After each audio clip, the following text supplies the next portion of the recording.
Hi. Hi, Nikitas. Yes. Okay, can you introduce yourself, Nikitas? My name is Nikitas Papadopulos. I'm a software engineer for Biped. I'm originally Greek and French, and I'm here in Vivatech to present our product, which is a smart harness for blind and visually impaired people.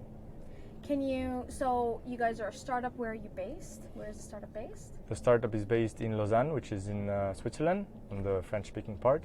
Nice. I've been skiing in Lausanne before. Really? Yeah, in the Lausanne mountains, is it? Yeah, there are a lot of mountains around. So cute. Yeah, I cool. mean, it was nice. Yeah, it's very nice. A lot of great French food, and I had, what did I have? I had something quite unique there. I had a horse steak. Horse steak? Yeah, Okay. at one of the they do that a bit in restaurants on Switzerland. the. They do that? Yeah. It was pretty good. Yeah? Yeah. I don't eat it that often, but I've tried it a couple of times. Okay. It's not too bad.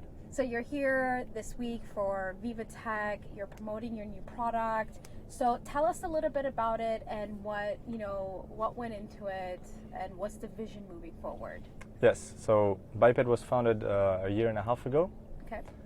It's a smart harness worn over the shoulders. It has a camera module on the left, a computation module on the right, and a battery on the back.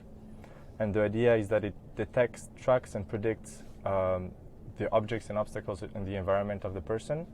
So it's used for blind and visually impaired people, and it helps them in understanding better their environment. The feedback is given through spatial audio in 3D. So, for example, a person will have a distinct sound, which will be a musical note, as to not be too invasive. A car will have another sound, and maybe a bike another one. And so then our system prioritizes the most dangerous obstacle or object that is around the user and warns him about that with a sound coming from the direction of the object. Okay, so it's almost, so you guys have this hardware, it acts as the eyes, the cameras are the eyes, and then you have your software that takes all of that data, computes it, understands it, and then gives signals to the person who's audio impaired. Is that visually impaired? Visually impaired. So then they know what's in their surrounding. Exactly. Is this something that is needed for this customer segment on the market? Yes. So blind and visually impaired people are very stressed with tasks that seem mundane for us. For example, walking around or crossing the road, but even going in the metro. It's very hard for them to kind of understand the surroundings without being too stressed. And having only a white cane doesn't provide too much information about what's going on around them. So with this device, it kind of brings the autonomous car features to humans, pedestrians. Mm-hmm.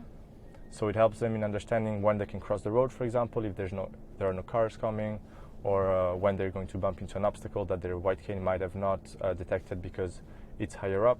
So all of these things can take the stress away from their daily life and make their life easier. Okay, so it's not that they're not able to do this now with the mechanisms that they have, with non-tech mechanisms, because your senses become heightened when you're visually impaired. Mm-hmm. So you hear your hearing is amplified. Mm-hmm. But it's that this helps. This makes it easier. Is that it? Yes, it makes it easier for them.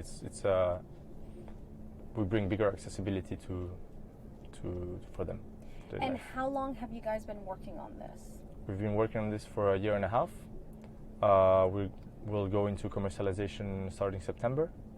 You mean you're going to launch the product on the market? Yes, we're going to launch on the European market in September, and then 6 months or so later we're going to go on wider markets such as the US. Okay. So first you're targeting the European market. You've already done, I assume, your beta testing and stuff. Is there any proprietary? Can we actually show up the flyer, because then people can actually see how this can look like? Okay, so you've already done the beta testing. Is there any proprietary technology in the hardware or the software? By proprietary, you mean that is IP, like any intellectual property? Yeah. So we're developing all the software in-house. The hardware is outsourced to a small company also in Switzerland. So in the software, we're designing the algorithm ourselves, except from the object detection, which helps us to detect humans, cars, etc. This is something that It's based on deep learning networks that are already available open source. But other than that, all the audio feedback, all the generation, all the prioritization, all of this is done in-house and is a system done by us. And did you have to get any patents for any of the technology that you use? Yeah, I'm not sure about this. Sure. Yeah. Have you guys raised any money to support this? Yeah, we've raised some money from some ventures, but also private investors. We're still raising. We are in our seed round now. Okay. So we're still very early in the... How much are you looking to raise in your seed round, or how much more are you looking to raise? It's also a question I'm not sure about. Okay. I'm sorry. It's okay, no worries. We have our CEO here who is expert on all this, but... Okay, that's fine.